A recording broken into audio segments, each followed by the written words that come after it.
Baik pemirsa dan Mas Iswandi, kita akan lanjutkan kembali di sesi yang berikutnya ini masih dalam talk show kita tentang pengawasan pendistribusian dan penyediaan stok bahan bakar minyak menghadapi bulan suci Ramadan dan Hari Raya Idul Fitri 1432 Hijriah. Sebelumnya tadi sudah ada narasumber ya Mas dari pemerintah dan juga dari kepolisian. Ya. Silakan audien yang mau bertanya. Oke, sudah ada di situ Mas? Sudah Silakan. siap? Oke, silakan Bapak. Pertanyaannya apa? Perkenalkan diri dulu Pak. Nama dan dari mana? Bismillahirrahmanirrahim. Assalamualaikum warahmatullahi wabarakatuh. Nama saya Edi Purwadi. Kami dari Forum, wakil Forum, hadir di pagi hari ini di suasana bulan suci Ramadan ini. Tentu setelah saya mendengar beberapa paparan yang disampaikan oleh dari beberapa narasumber, tentu kami melihat dari sisi masyarakat bahwa memang izin yang pertama ini SPBU yang terlalu gampang. Kemudian tadi saya dengar ada ketakutan terhadap masuknya orang dari luar untuk bagaimana bisa ke Indonesia. Saya pikir ini tidak ada alasan untuk takut karena sudah globalisasi ini, orang bisa masuk ke Indonesia. Sebenarnya ketakutan ini tidak beralasan.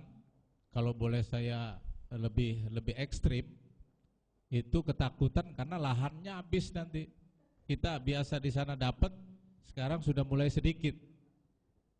Jadi kami dari masyarakat menyikapinya seperti itu. Kalaupun pengawasan juga saya kira, kalaupun tadi dari Dinas Pertambangan yang begitu mudah bicara seolah-olah masyarakat ini bersalah dalam pengawasan ini. Nampaknya dari pemerintah juga sebenarnya harus ada koordinasi.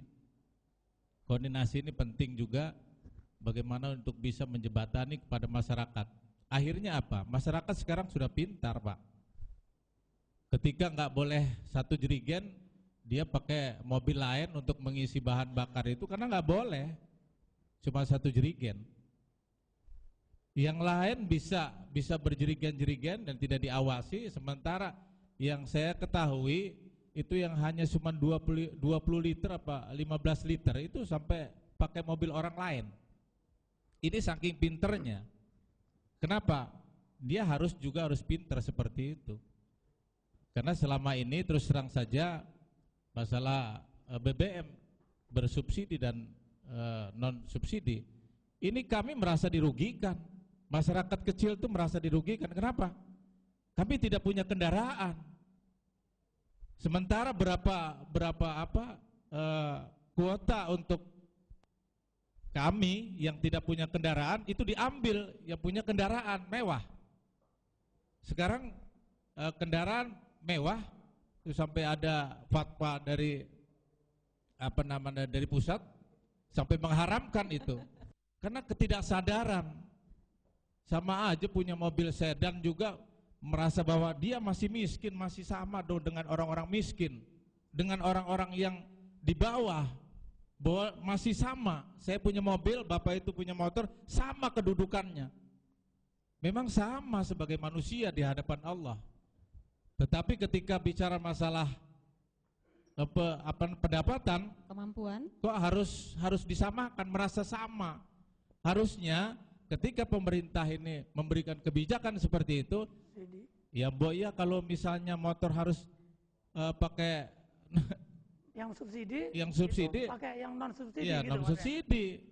Iya. Berikanlah kesempatan ini. Makanya semuanya bermain. Semuanya ikut bermain. Kenapa?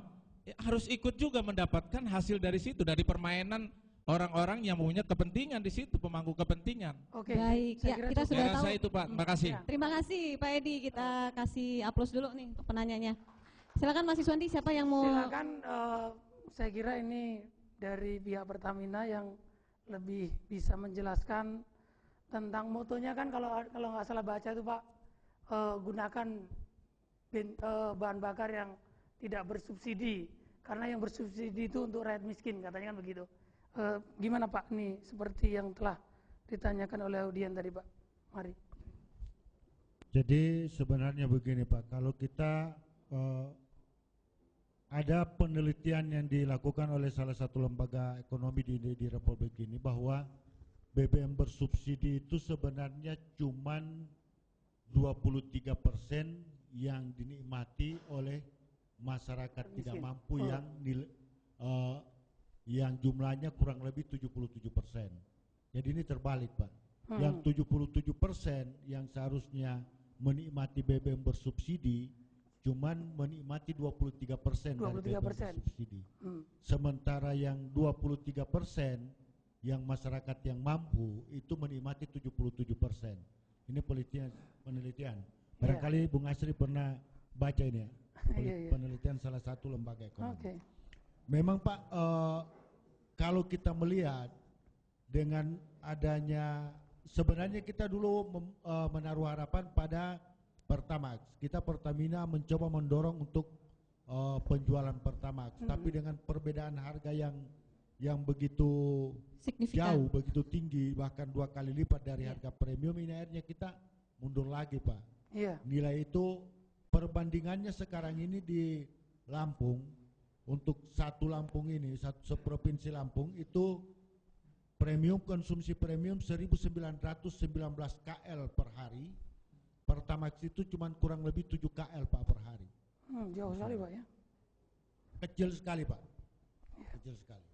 Jadi dengan perbedaan seperti ini, dengan konsumsi BBM seperti ini, memang akhirnya menjadikan masyarakat yang seharusnya menjadi pemilik dari BBM bersubsidi itu akhirnya mereka yang membeli BBM yang bersubsidi dengan harga tinggi Pak. Saya beberapa waktu yang lalu kedatangan tamu dari Waikanan, itu wakil ketua